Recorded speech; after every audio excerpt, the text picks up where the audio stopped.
Estamos ya en el segmento La Entrevista de la Semana y más que una entrevista, esta es la conversación de una gente que forma parte del programa. Es nuestro asesor en materia internacional, educador, diplomático, político, comunicador, Janel Ferreras, a quien le damos la bienvenida después de varias semanas sin estar con nosotros. Ya está aquí, así que saludo, hermano, ¿cómo te sientes? Un placer, Leandro, para mí saludar al pueblo dominicano en este de los primeros espacios que hacemos después de una importante visita a la República de Guatemala. Te vi por Guatemala, ¿qué tal te fue por allá? Muy bien, fuimos a participar y a dar una conferencia magistral sobre el liderazgo democrático y su efectividad, sobre todo en estos tiempos donde es tan necesaria la fortaleza democrática en los pueblos americanos. Y realmente me fue muy bien. La organización política Equidad, que organizó el evento, y todo el gremio de abogados, realmente fue una actividad muy provechosa, con una asistencia de alrededor de 500 profesionales dentro de un salón emblemático en una parte muy hermosa de Guatemala. Guatemala es un país que tiene mucha similitud histórica con República Dominicana. De hecho, la antigua Guatemala se funda en el 1540. Nosotros estamos hablando de que prácticamente 30 años después de la ciudad de Santo Domingo, la mayoría de los pobladores españoles fueron transitando, y Guatemala fue en ese momento prácticamente el centro, en esa parte de Centroamérica, de toda la geopolítica de la antigüedad reciente. Con la parte positiva de que cuando tú vas a la ciudad de Guatemala te das cuenta la identidad colonial y la similitud entre la zona colonial dominicana y la antigua Guatemala. Excelente. Un asunto increíble. Bueno, ya tú empezaste con asuntos internacionales y yo quiero, ya se nos fue el año, ¿eh? El 2024 se nos va o se nos fue. Viene ahí el 2025, las perspectivas que hay de cara a la asunción al poder de líderes, como el caso, por ejemplo, de Donald Trump.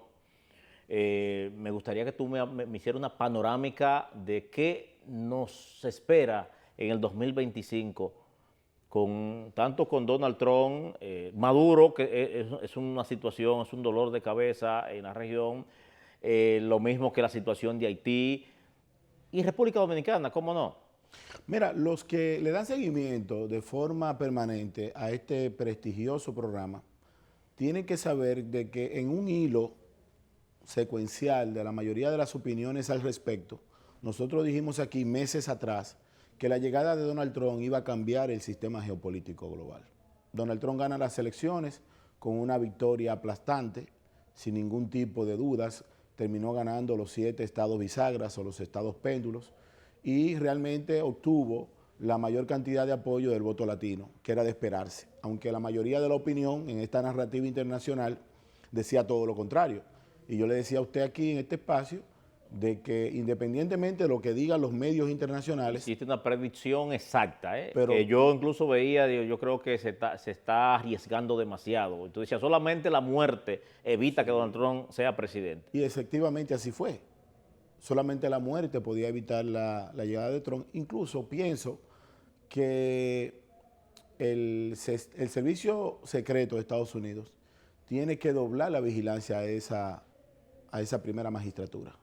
La vida de Donald Trump todavía corre peligro, mucho más que antes, porque Donald Trump es una figura política dentro de la globalización del Estado profundo que está contraria al lineamiento europeo que se está construyendo a partir de este momento. Por eso, en esta pregunta que tú me haces, te das cuenta de que a partir que se dieron los resultados en Estados Unidos, el mundo entra en crisis. Y hacemos una panorámica rápida. En Alemania hay una crisis política. No hay forma de que puedan tener gobernanza los líderes de izquierda y de derechas, los socialistas y los de derecha. Pero vemos lo mismo en Francia. Es prácticamente un hecho de que ya el presidente de Francia tendrá que colocar y someter al Congreso un nuevo primer ministro que ha sido destituido por la Asamblea. Pero si vamos a otros estados como Corea, por ejemplo, que es un país extremadamente tranquilo, Corea del Sur, que hay una pequeña confusión, porque realmente se establecía de que el país con conflicto era Corea del Norte. En Corea del Norte han instalado una dinastía de los Kim que tienen aproximadamente una secuencia de abuelo, hijo y nieto. Pero en el caso de Corea del Sur es un asunto muy asombroso. El presidente de Corea del Sur ha declarado la ley marcial, que es un elemento declarado por efectos militares para suplantar el poder político constituido a través de un Estado. Ese decreto le da todo el poder a las Fuerzas Armadas para que controlen Lo que sistema. establece la ley marcial, para que la gente entienda, la ley marcial establece la suplantación de un gobierno civil por un gobierno militar. Y que a partir de ese momento los militares tienen el control. Pero encabezado por el presidente de turno, obviamente, ¿no? Realmente no. Él cede sus poderes también. No solamente que lo cede, que a partir de ese momento son los militares que tienen el control de las calles. Ya se levantan todas las garantías constitucionales de un Estado. Ya usted no tiene que ser apresado por una orden judicial. Las garantías democráticas se van todas a pique. Ya no hay libertad de expresión, libertad de tránsito, libertad de... No hay libertad de culto, ni libertad de tránsito. Libertades políticas tampoco. Ni libertad de protesta, no hay libertad de huelga, no hay libertad de nada, porque una ley marcial lo que establece es que el Estado está en guerra. Es una dictadura prácticamente. Una dictadura para salir al frente de un estado de guerra. Pero es una costumbre, según veo la historia, en Corea del Sur. No, no es una costumbre. La última vez que se hizo fue mediante una dictadura, hace más de 40 años. De hecho, es primera vez que un sistema democrático, lo que pasa es que en el caso del presidente actual de Corea del Sur, es un presidente que viene de la ala jurídica, judicial, y parece ser que el Congreso, que tiene alrededor de 300 diputados, 300 asambleístas, hay 170 que son de la oposición. Ahora, ¿cuál es el problema de Corea del Sur? Es que el presidente tampoco cuenta con el apoyo de su partido. Le tumbaron el pulso, el Congreso. Porque la Constitución de Corea dice que el presidente puede declarar la ley marcial, pero el Congreso, que tiene una mayoría en la oposición, tiene la facultad constitucional de declinar incluyendo legisladores de su partido. Es que él no tiene el control de su partido. El presidente de su partido está contrario a él. Este programa que va a salir en esta semana en horas de la noche, es muy probable que para la fecha ya esté colocada la destitución del presidente. Es más, yo creo que él no va a seguir gobernando Corea del Sur. Hay una destitución. Entonces, cuando vemos la panorámica, Leandro, una crisis entre China y Estados Unidos en una guerra fría moderna, estableciendo los puertos de profundo calado como principal prioridad y el sistema económico. Europa prendido en llamas. Una crisis económica en España, una crisis económica en Alemania, una crisis económica en Francia. Estoy hablando de que los países que componen el G7 y los principales países del G20 están todos en una crisis. En el caso de Francia, su gran problema es que el déficit fiscal de su presupuesto duplica la media en Europa. Es prácticamente de un 6% su déficit fiscal. Pero cuando tú vienes a América, entonces te das cuenta que tenemos una guerra civil prácticamente en Ecuador, tenemos una crisis política en Bolivia, tenemos un desmonte ideológico en Cuba, producto de la energía, y tenemos una transición caótica en Venezuela. O sea que nos espera un 2025 sombrío. Muy catastrófico, y es normal porque lamentablemente la llegada de Donald Trump cambia el ajedrez político. Háblame de eso, de Donald Trump como principal figura, que es uno de los acontecimientos más importantes, ya la toma de posesión del presidente de la primera potencia del mundo. ¿Cómo va a influir, cuál será el papel de Donald Trump en esa panorámica, en esa vorágine que tú me acabas de presentar de todo lo que se prevé a devenir y lo que estamos pasando en la actualidad? Los imperios rigen un sistema de dominio piramidal sobre el resto del mundo. Para que un imperio sea imperio, imagínese usted una pirámide, en la cúspide de la pirámide está el imperio. Lo que el imperio decide, la parte media y base de la pirámide lo va a asumir. Si nosotros vamos a hacer un recorrido por los países de Centroamérica, por ejemplo, que recientemente participé, la mayoría de los países centroamericanos tienen una cultura estadounidense. El mismo comercio, el mismo formato, la misma forma de desayuno, las principales tiendas de Norteamérica, todo es un poder blando. Entonces, ese ejercicio democrático de Estados Unidos alrededor del mundo se está viendo amenazado por una ruta de la seda. La inauguración en el Perú del puerto de Chancay, que es la principal instalación portuaria de Sudamérica, construida por los chinos, que tendrá como elemento principal de que una sola naviera va a operar el puerto, establece una gran amenaza para el poder blando de Estados Unidos. ¿Por qué razón Donald Trump en el papel coloca a Marcos Rubio como jefe del Departamento de Estado? Es que Estados Unidos se dio cuenta que mientras se ocupaba de Europa y de Asia, descuidó a América Latina. Y hoy la mayoría de los países de América del Sur tienen una balanza comercial favorable con China que con Estados Unidos. Bueno, pues, particularmente aquí hay negocios chinos que eso es increíble, la No, cantidad aquí de plazas. La Duarte con París, durante mucho tiempo, en nuestra juventud, cuando nuestras madres decidían comprar los útiles escolares, la Duarte con París era una zona criolla y libanesa y de otros aspectos, los Lama, Sí, sí. los Isa, eran familias de esa parte de Oriente Próximo, Oriente Medio. Hoy la Duarte y toda esa zona es china y haitiana. Y no solamente haitiana en mano de obra, haitiana en capital. Nosotros hemos hecho un desmonte total de la cultura dominicana respecto a eso.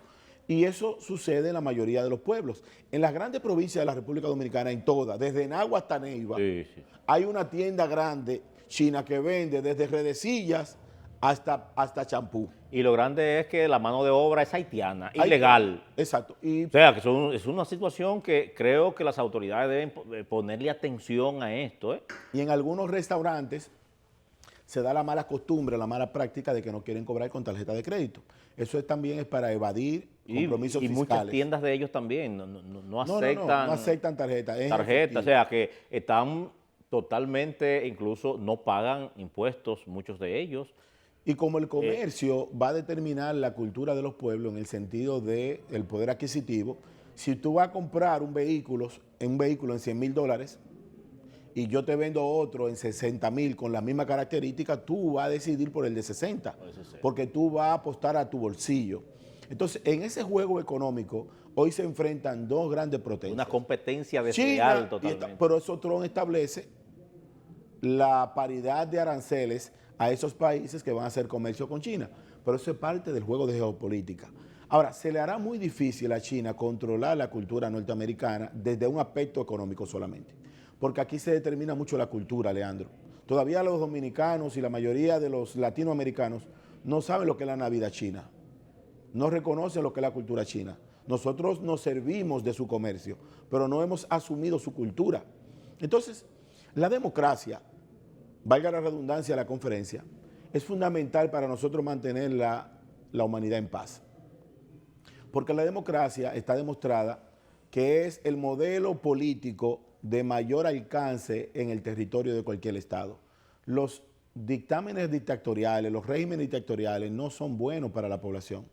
Y nosotros en la República Dominicana tenemos que ver lo siguiente. Para el año 1830, nosotros teníamos aquí la ocupación haitiana, establecida bajo un sistema criminal. Se nos prohibió el idioma, se nos prohibió la universidad, se nos prohibió la educación.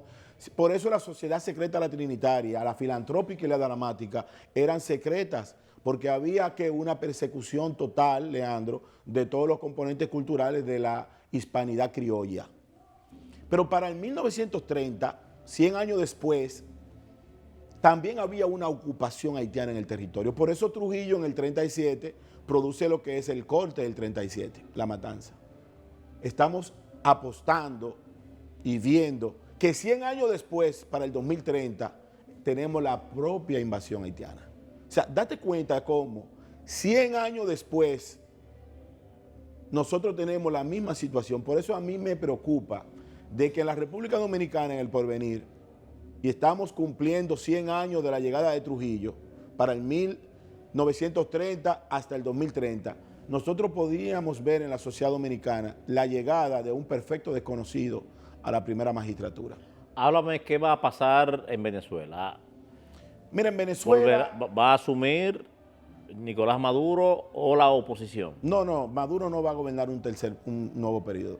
Maduro va a terminar siendo objeto de una sentencia internacional y todo indica que el gobierno de Estados Unidos le va a poner interés supremo a la democracia en Venezuela. Lo que hubo en Venezuela fue un golpe de Estado de Maduro, producto de un desconocimiento del sistema electoral. Maduro perdió con más de un 65% de las votaciones, y Edmundo González Urrutia va a ser un presidente de tránsito.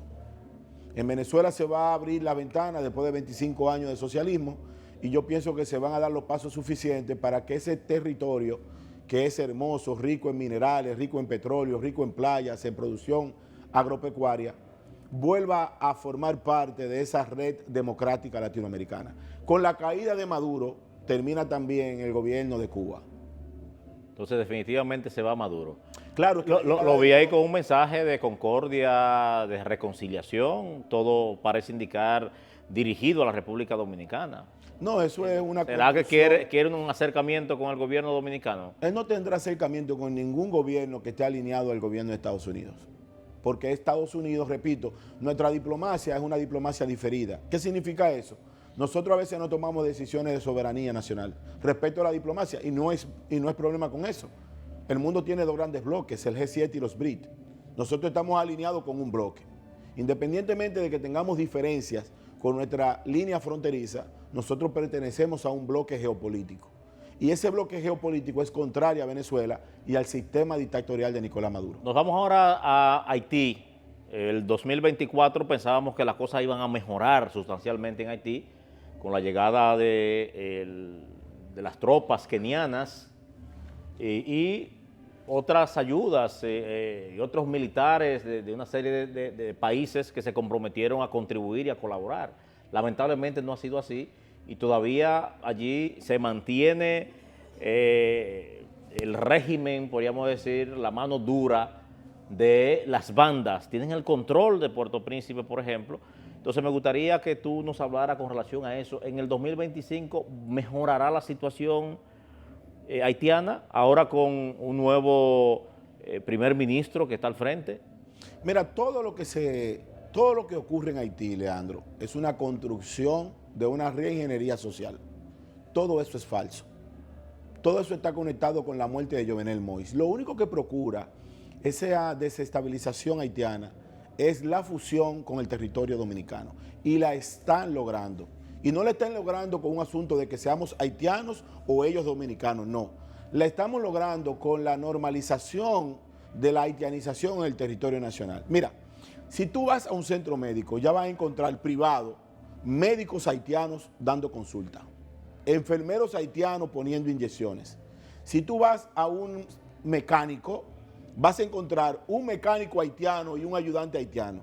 Si tú vas a un colmado, vas a encontrar que el dueño del colmado es dominicano, pero el delivery es haitiano. Si tú vas a un salón de belleza, vas a encontrar que hay dos haitianas ya peinando. Si tú vas a una parada de carros públicos, vas a encontrar que en algunos lugares, como en Villafaro, el 90% son haitianos manejando. Y yo me pregunto, ¿con qué licencia? Entonces, aquí la única fórmula para resolver el tema haitiano, y hablo de los 100 años de Trujillo, es volver a una revolución cultural, y eso es lo peligroso.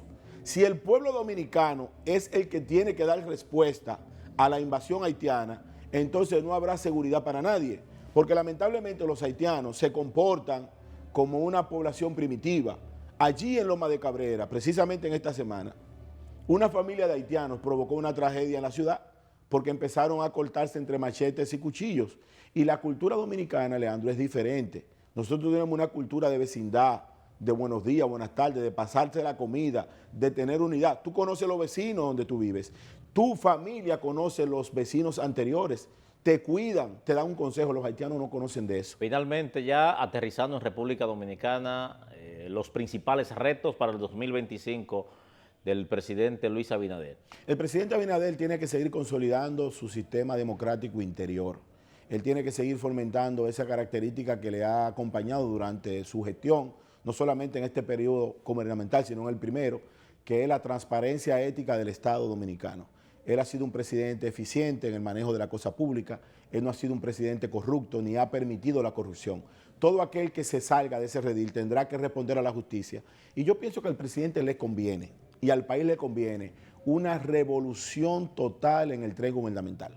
El presidente tiene que hacer una reforma interna en su gobierno, hacer un relanzamiento de nuevos rostros para que las personas que tienen deseo de trabajar vayan al frente de la cosa pública. O sea, hay personas que ya están cansadas. ¿Tú crees que hay que producir cambios? Pero totalmente, yo pienso que les conviene incluso. El presidente de la República no puede escuchar a ninguna de las voces que le dice que modifique la Constitución para un tercer periodo. Él ha sido claro que eso no es su interés y eso es una tragedia para la No, República y Dominicana. ya se aprobó la nueva Constitución. Pero hay voces y el que candado hablan, está ahí. Sí, pero hay voces que hablan de que es un error que él se presente a una España boba. El presidente tiene derecho a decir que no va. ¿Cuál es el problema? No hay Y manera, yo le voy a decir ya lo no hay siguiente. manera que el presidente retroceda. Pero todos los que están Realmente. hablando de eso, es más, mira, los miembros de la sociedad civil, por ejemplo, que están acompañando al presidente en su gestión gubernamental, el 20 de diciembre del 2028 lo van a negar como Pedro negó a Jesús. Porque la soledad del poder es algo inevitable. La gente solamente está con el que está gobernando. Y yo pienso que el presidente tiene que saber que así como había un periodo de Danilo, un periodo de Leonel, así habrá un periodo de Luis. Pero todo concluye con que el ejercicio del poder sea tan efectivo y tan transparente como ha sido hasta el momento. Bueno, agradecemos infinitamente, como siempre, brillante la participación de Janel Ferreras, nuestro consultor internacional en Puntos Encontrados. Hermano, gracias por venir. Esperamos vernos pronto otra vez por acá. Agradecido, Leandro. Feliz Navidad. A ustedes las gracias por la sintonía. Será hasta nuestra próxima entrega. Bendiciones para todos. Felicidades.